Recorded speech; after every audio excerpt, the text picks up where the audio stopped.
नमस्कार। आज वादी कश्मीर भारत के रेल नेटवर्क से जुड़ गई है। हम पारंपरिक रूप से श्रद्धा भाव से जो कहते आए हैं कश्मीर से कन्याकुमारी, ये अब रेलवे नेटवर्क के लिए भी हकीकत बन गया है। ऊधमपुर, श्रीनगर, बारामूला ये रेल लाइन प्रोजेक्ट सिर्फ नाम नहीं है, ये जम्मू कश्मीर के नए सामर्थ्य की पहचान है। भारत के नए सामर्थ्य का जय घोष है।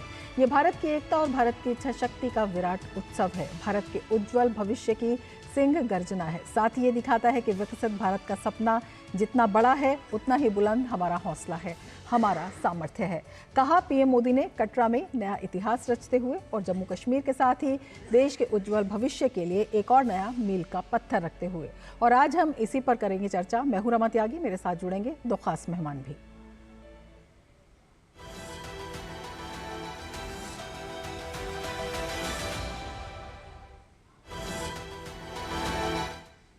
प्रधानमंत्री नरेंद्र मोदी ने ऊधमपुर, श्रीनगर, बारामूला रेल लिंक परियोजना को राष्ट्र को समर्पित किया। आज 272 किलोमीटर लंबी USBRL परियोजना में 36 सुरंगें और 943 पुल शामिल हैं। इसका निर्माण लगभग 43,780 करोड़ रुपए की लागत से किया गया है।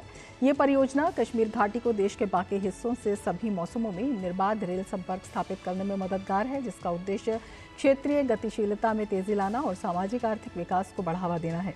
प्रधानमंत्री ने विशेष रूप से सीमावर्ती क्षेत्रों के दूरदराज इलाके तक कनेक्टिविटी को बढ़ावा देने के लिए विभिन्न सड़क परियोजनाओं का शिलान्यास और उद्घाटन भी किया। प्रधानमंत्री ने कटरा में 350 करोड़ रुपए से अधिक की लागत वाले Shri Mata Vaishno Devi institute of medical excellence की आधारशिला भी रखी। जम्मू कश्मीर के कटरा में विशाल जनसमूह को संबोधित करते हुए पीएम ने पाकिस्तान के आतंकी नेटवर्क पर जमकर कटाक्ष किया।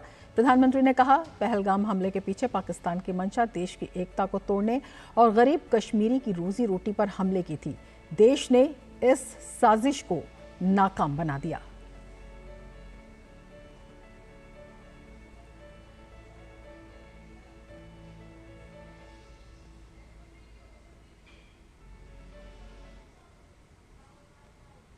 पाकिस्तान ने पहलगाम में इंसानियत और कश्मीरियत दोनों पर वार किया। उसका इरादा भारत में दंगे कराने का था। उसका इरादा कश्मीर के मेहनतकश लोगों की कमाई को रोकना था।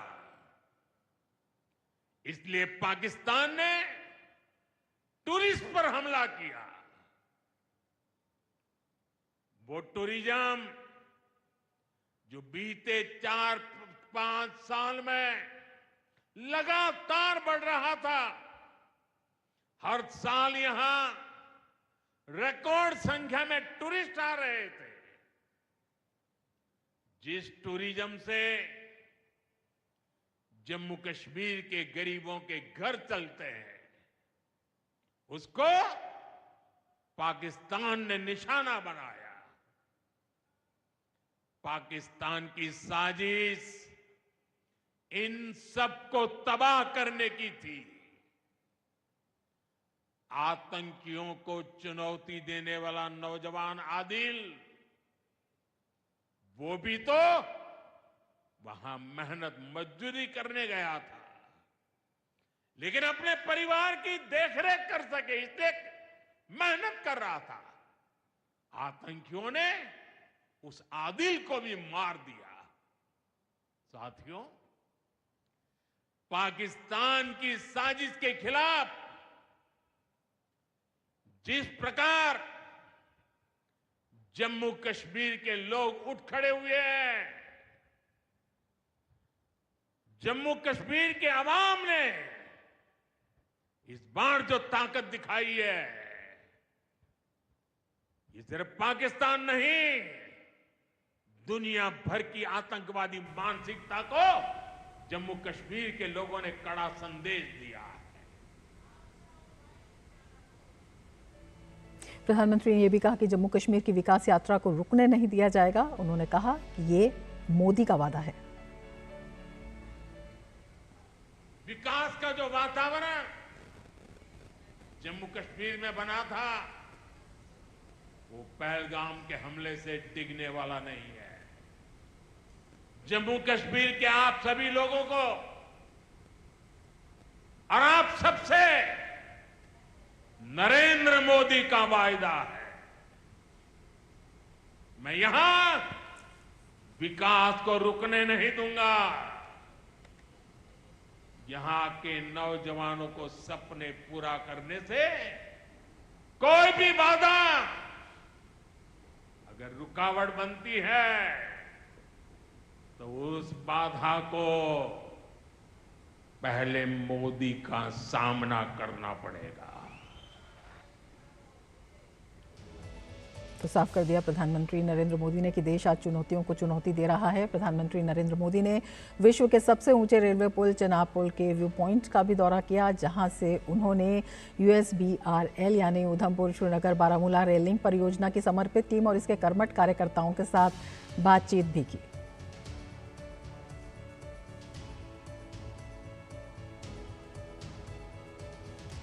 प्रधानमंत्री नरेंद्र मोदी ने माता वैष्णो देवी कटरा से श्रीनगर और वापस जाने वाली 2 वंदे भारत एक्सप्रेस ट्रेनों को हरी झंडी दिखाई और कटरा से जाने वाली वंदे भारत ट्रेन में छोटे स्कूली बच्चों से प्रधानमंत्री नरेंद्र मोदी ने मुलाकात भी की, उनके करियर, उनकी दिलचस्पियों के बारे में बातचीत भी की। लेकिन ये दृश्य उस वक्त के हैं जब कर्मठ कर्मियों से प्रधानमंत्री ने बातचीत की।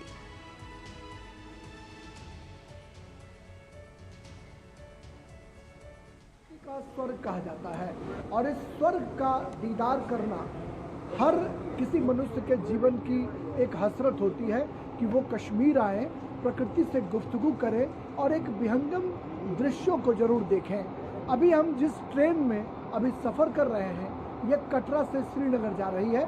इस ट्रेन में छोटे छोटे बच्चे सफ़र कर रहे हैं जिनसे पीएम मोदी ने मुलाकात की है, उनसे बातचीत कर उनका हौसला बढ़ाया है। हम आपको उनसे सीधे रूबरू कराते हैं कि आखिर पीएम मोदी से उनकी क्या बातचीत हुई। आपकी प्रधानमंत्री से मुलाकात हुई, बात हुई? जी बिल्कुल, उनसे बात हुई हमारी।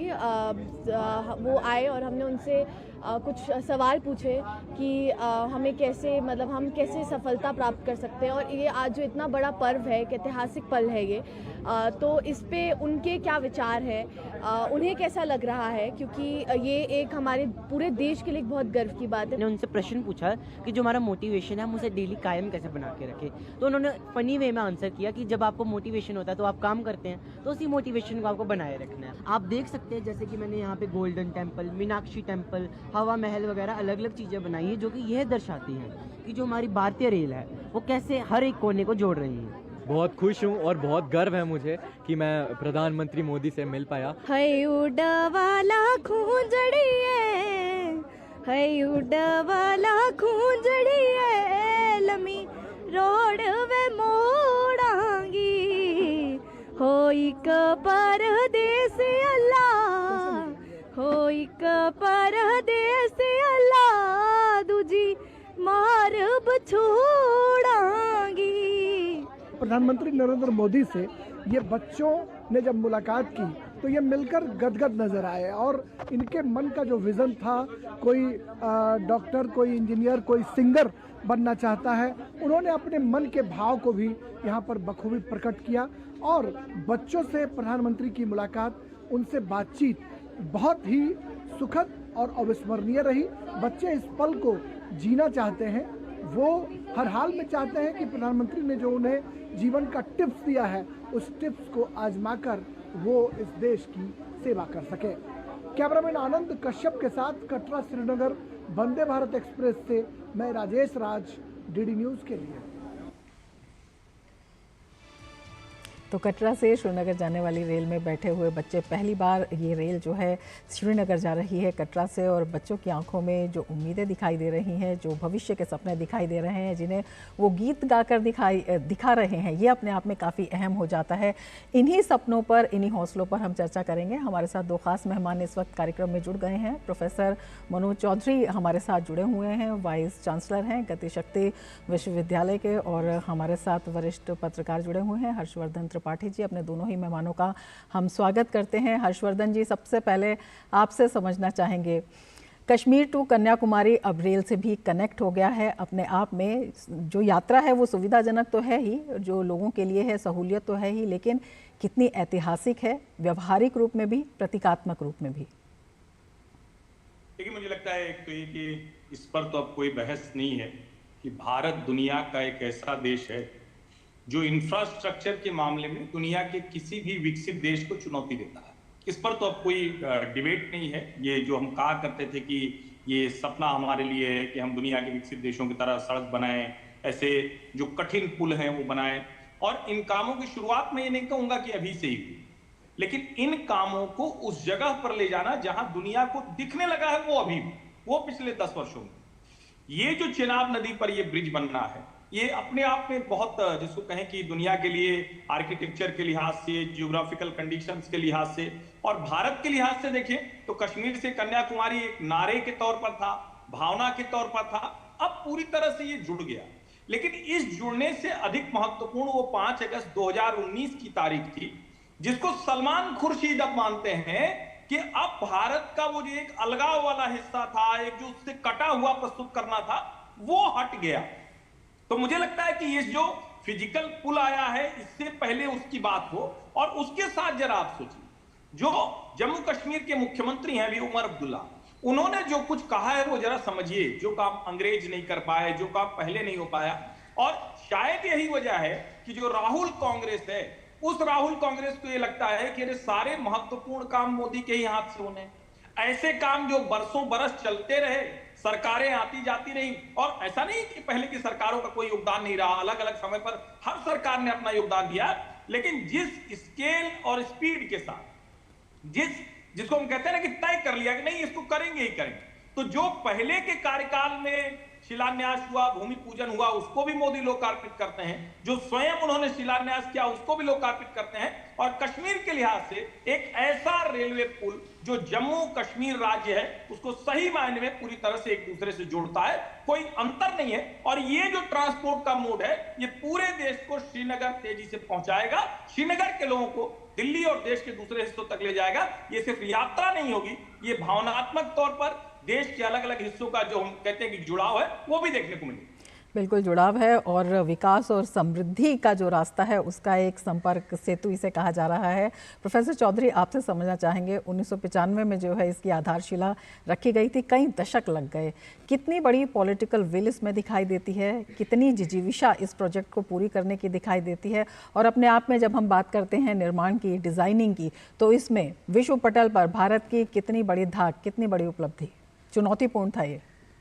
जी हाँ, मैं ये कहना चाहूँगा कि कोई भी अच्छा काम करने के लिए सपने देखने जरूरी होते हैं, पर सपने साकार करने के लिए एक दृढ़ इच्छा शक्ति, कठोर परिश्रम और टैलेंट, इन तीनों चीज़ की बहुत आवश्यकता होती है।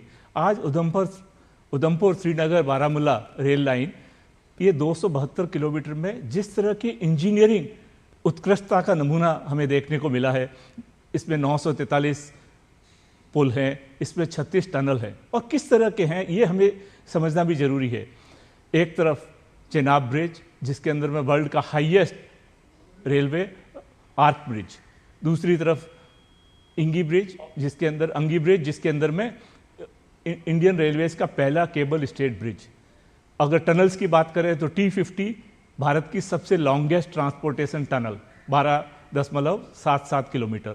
Second longest tunnel T80, third largest T44। इस तरह से अगर हम देखें तो ये एक ऐसा प्रोजेक्ट है जिसमें gold medal, silver medal, bronze medal, सारे मेडल ही इसी प्रोजेक्ट में है अगर हम देखें।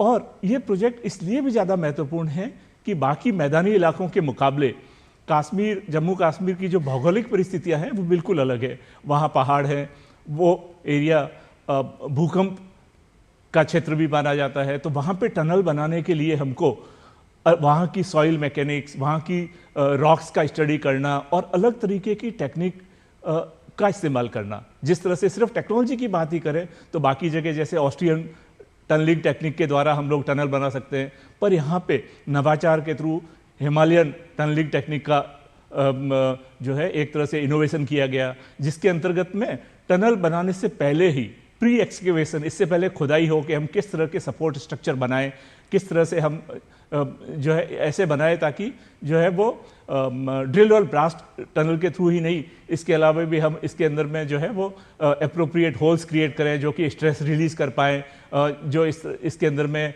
एक तरह से ड्रेनेज जो है वो भी हो, तो अलग अलग टेक्निक्स के थ्रू हिमालयन टनलिंग, रेलवे में ही अगर हम देखें तो 3 मुख्य पुल जो इस साल में इनॉग्रेट हुए, एक तरफ पंबन ब्रिज, पहला वर्टिकल लिफ्ट सी ब्रिज, दूसरा चेनाब ब्रिज जो आज, तीसरा अंगी ब्रिज।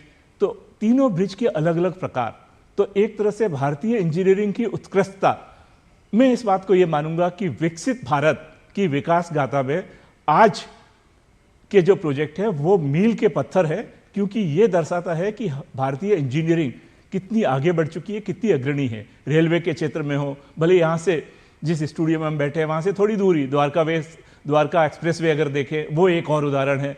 तो परिवहन के सारे क्षेत्रों में, रेलवे में, रोड में, एविएशन में, हर सेक्टर में भारत बहुत तेजी से आगे बढ़ रहा है। बिल्कुल, एक विश्वास के साथ साथ जो एक आत्मविश्वास है देश में वो भी नज़र आता है। हर्षवर्धन जी, आपसे समझना चाहेंगे, प्रधानमंत्री ने जब अपना संबोधन दिया तो कटरा से साफ तौर पर उन्होंने 6 अप्रैल का जिक्र किया, जब भारत ने आतंकी ठिकानों को पाकिस्तान के मुंह तोड़ जवाब दिया था, और आज 6 जून का जिक्र किया। वहाँ पे उन्होंने जो है ऐतिहासिक मील के पत्थर रखे, जो कि कभी बहुत दुर्गम इलाका माना जाता था, दुरूह ये प्रोजेक्ट माना जाता था। अपने आप में कितना बड़ा और कितना कड़ा संदेश है? मुझे सबसे पहले तो ये कि देश को एक बात के लिए आश्वस्त होना चाहिए, हमारा हिस्सा कट कर हमारा दुश्मन बन गया है।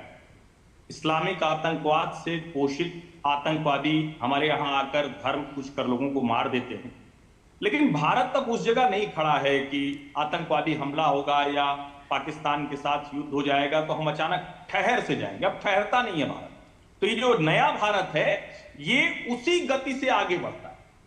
अब आप सोचिए कि जिस दौर में कहा जा रहा था कि कश्मीर में अब क्या होगा, आतंकवादियों ने कर दिया, टूरिस्ट डेस्टिनेशन पूरी तरह से खाली हो गई, पर्यटक वहां जाने से बच रहे थे, उस समय में भारत का प्रधानमंत्री तिरंगा लेकर चिनाब ब्रिज पर है।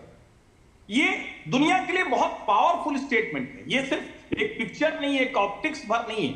प्रधानमंत्री नरेंद्र मोदी वहां पर है, तिरंगा लहरा रहा है, और दुनिया के देश देख रहे होंगे कि अभी हम जिनको कुछ समय पहले तक, और मुझे लगता है कि ये किसी व्यक्ति के लिए नहीं है, लेकिन जब दुनिया के राष्ट्राध्यक्ष के तौर पर हम देखते हैं तो भारत के संदर्भ में किसी भी राष्ट्राध्यक्ष को बोलने से पहले जरा 100 बार सोचना चाहिए कि हमने ट्रेड के लिए कर दिया, हमने समझौता करा दिया। और जो लोग नरेंद्र मोदी को जानते हैं, 2016 से 20 में डोनाल्ड ट्रंप हार्ले डेविडसन पर टैरिफ नहीं कम करा पाए। तो यह संभव नहीं है कि कोई भारत से किसी भी तरह का दबाव बनाकर कोई काम करवा सके। करवा क्या सकते हैं? देश की जनता के विकास के लिए ये जो प्रतिबद्धता है वो बहुत स्पष्ट दिखती है। और श्रीनगर की ये जो पहुंच है, इसको इस तरह से देखिए रमा जी कि अब जो व्यक्ति जाएगा उसको लगेगा ठीक है कटरा तक हम आ गए। और वैसे तो बहुत सी ट्रेनें चलती हैं, लेकिन दिल्ली से जो श्री शक्ति शुरू हुई, जो श्री माता वैष्णो देवी तक जाती है, तो वहां से आगे लगता था कि आगे चले जाएं। और मैं भी पिछला जो वैष्णो देवी की यात्रा पर गया था तो मेरे टैक्सी ड्राइवर ने कहा कि अच्छा चलिए सर घुमा के ला। तो बहुत सी जगह हैं जो घूमने की जगह है, लेकिन वो हमें कहां लेके गया? वो लेके गया जहां से चिनाब ब्रिज बनता हुआ दिखता था। यानी जो लोग देश के उस हिस्से से जा रहे हैं, देश के अलग अलग हिस्सों से जा रहे हैं और अपने उस माथे पर, अपने मुकुट पर जाते हैं, तो उनको वो एक ताज की तरह चिनाब ब्रिज भी दिखा रहा है। एक शानदार, जिसको कहें कि हमारी अपनी जो क्षमता है उसका प्रदर्शन, यानी टूरिस्ट मैप पर भी चिनाब ब्रिज आ गया। अब अगर वो चिनाब ब्रिज शुरू हो गया तो लोग श्रीनगर तक किस तरह से जाएंगे? और जो आतंकवादी हैं उनको भी बिना गोली चलाए, बिना कोई धर्म पूछे, बिना कोई किसी तरह का विभेद किए, ये बहुत करारा जवाब है। और मैं ये मानता हूं कि उमर अब्दुल्ला भी उसमें मुख्यमंत्री के तौर पर एक अच्छी शानदार भूमिका निभा रहे हैं। ये बिल्कुल, उन्होंने भी कहा कि जब वो 7वीं कक्षा में थे तब उन्होंने ये सपना देखा था, या तब वो कल्पना करते थे, जो अब आकर पूरी हुई है। अपने आप में ये बहुत बड़ी बात है। प्रोफेसर चौधरी, आपसे समझना चाहेंगे, 10 घंटे का सफ़र 3 घंटे में हो जाना, ऑल वेदर कनेक्टिविटी, क्योंकि जम्मू कश्मीर का अगर हम मौसम की बात करते हैं, टेरेन इस तरह का है कि वहाँ पर जो है रास्ते जो हैं लंबे समय तक जाम हो जाते हैं, बंद हो जाते हैं। लेकिन अब एक स्टूडेंट का भी जिक्र किया था प्रधानमंत्री ने, जो ये कह रही थी कि अब जो है समय नहीं पूछेगा कि हमें कितनी देर में जाना है, हमें बस जाना है और हम कनेक्ट हो जाएंगे दूसरे हिस्से से। तो ये अपने आप में कितना अहम बताता है। और जब हम इस ब्रिज की बात करते हैं, 10 डिग्री सेंटीग्रेड से 40 डिग्री सेंटीग्रेड के तापमान में ये पूरी तरह सुरक्षित है और 8 रिक्टर स्केल तीव्रता वाले झटकों को सहने में भी ये सक्षम है। तो अपने आप में सुरक्षा की दृष्टि से ये एक कितना बड़ा कदम है और कॉन्टिन्यूटी भी। बिल्कुल, ये जो ब्रिज बने हैं इसमें डिज़ाइन के साथ साथ आगे आने वाले सालों में कैसे मेंटेनेंस की ज़रूरत पड़ेगी उसके हिसाब से भी जिस तरह से सेंसर लगाए गए हैं जो रियल टाइम जो कंडीशन पैरामीटर्स होते हैं उनको मॉनिटर कर पाएँ ताकि ब्रिज के स्ट्रक्चर की हम हेल्थ मॉनिटरिंग रियल टाइम में कर सकें। जो ब्रिज बने हैं वो कितनी विंड स्पीड को सहन कर पा रहे हैं, किस स्पीड से ट्रेन इसके ऊपर से निकल सकती है, तो ये सारे पैरामीटर्स जो मैं कह रहा था कि एक इंजीनियरिंग एक्सीलेंस का एक नमूना है। वंदे भारत जो वहाँ पे चल रही है तो वहाँ की भौगोलिक परिस्थितियाँ अगर ऑल वेदर बनाने के लिए है तो हमें पता है वहाँ पे स्नोफॉल होता है तो किस तरह से हम आइस कटिंग मशीन का इस्तेमाल करेंगे। वहाँ पे -20 डिग्री टेम्परेचर के अंदर में अगर पानी की पाइपलाइन में पानी जम सकता है तो उसके लिए हम किस तरह का प्रोविजनिंग करेंगे, हीटिंग, वेंटिलेशन और एयर कंडीशनिंग HVAC सिस्टम हम किस तरह के डिज़ाइन करेंगे। तो अपने आप में ये कस्टमाइजेशन जिसको हम बोलेंगे कि वंदे भारत का कस्टमाइजेशन उस क्षेत्र की ज़रूरत के मुताबिक किया गया, वो भी अपने आप में एक इनोवेटिव चीज़ है। तो ब्रिज का डिज़ाइन हो, टनल के डिज़ाइन हो, समय वैसे तो और जो इसकी क्षमता है वो अपने आप में बेहद अहम है। त्रिपाठी जी, आपसे भी ये समझना चाहेंगे क्योंकि जब दुर्गम इलाकों की बात होती है, सफ़र की बात होती है और तकनीक की बात होती है तो ये बड़े सवाल आते हैं कि ये सुरक्षित कितना है। लेकिन जिस तरह से इसके पैरामीटर्स बताए गए हैं तो अपने आप में सुरक्षा के साथ साथ समृद्धि का भी ये एक रास्ता है, क्योंकि जब समय कम होगा, समय कम लगेगा आने जाने में, या जो वहाँ का एक प्रोडक्शन है, प्रोड्यूस है, वो इसके थ्रू देश के तमाम हिस्सों में जाएगा, तो अपने आप से दोनों ही क्षेत्रों के लोगों को लाभ होगा। और जिस तरह से आप ये बता रहे थे कि देश का ही एक हिस्सा कट कर, जिस तरह से रक्षा मंत्री राजनाथ सिंह ने भी कहा था कि वो भी अपने आप ही हमारे यहाँ आएगा, तो वो आएगा इसी समृद्धि को देखते हुए। और जिस तरह से हमारे यहाँ विकास की एक नींव जो है हर साल एक मील का पत्थर रखा जाता है, उसको देखते हुए। एक तो ये कि इसको यूं समझिए कि जब कोई जम्मू से श्रीनगर जाने की सोचता है तो एक तो रास्ता है, इसी सरकार के दौरान वो रास्ता ऑल वेदर बन गया। नहीं तो इससे पहले क्या था, सिंगल लेन की सड़क थी, फिर वो डबल लेन हुई और वो बहुत कठिन रास्ता हुआ करता था। जम्मू से श्रीनगर बाय रोड जाने के लिए आपको थोड़ा एडवेंचरस होना पड़ता था। अभी वो बाकायदा अच्छा कहें कि हाईवे बना हुआ है और जिसका एक हिस्सा बीच में गड़बड़ हुआ था लेकिन वो ठीक रहता। लेकिन उसके बावजूद अगर कोई वहां तक जा रहा है, और कितने लोग होंगे जो गाड़ी से जाएंगे, यानी वो लोकल ट्रेवल होगा, लेकिन बाहर से जाने वाला व्यक्ति अगर उसको श्रीनगर तक जाना है तो एकमात्र हवाई मार्ग था। कितनी फ्लाइट जम्मू और श्रीनगर के बीच में चलेगी, लेकिन जब वंदे भारत ट्रेन पूरी की पूरी रैक के साथ जा रही होगी तो आप सोचिए कितने लोग कटरा से श्रीनगर की तरफ जा रहे होंगे। दूसरा, इस सरकार ने एक काम किया, सिक्योरिटी निश्चित तौर पर बड़ी महत्वपूर्ण है और वो हमारे देश में बहुत सक्षम लोग हैं, इंजीनियर्स हैं, आर्किटेक्ट्स हैं, वो सब करते हैं। लेकिन मूल बात क्या है, सुरक्षा की। ये सिर्फ जम्मू कश्मीर का मसला नहीं, पूर्वोत्तर के वो इलाके जहां दो लोग बंदूक लेकर खड़े हो जाते थे और कहते थे कि हम नहीं होने देंगे, सब होता हुआ दिख रहा है। जो वामपंथी लाल आतंकवाद से पीड़ित नक्सली आतंकवादियों का इलाका, वहां हमने करके दिखाया, इसी 10 सालों में हमने तेजी से देखा। और अब हम जम्मू कश्मीर के भी हर इलाके में वो होता हुआ देख रहे हैं। मुझे लगता है एक सुरक्षित समृद्ध भारत की एक अच्छी तस्वीर हम देख रहे हैं और वो निरंतर निखर रही है, बेहतर हो रही है।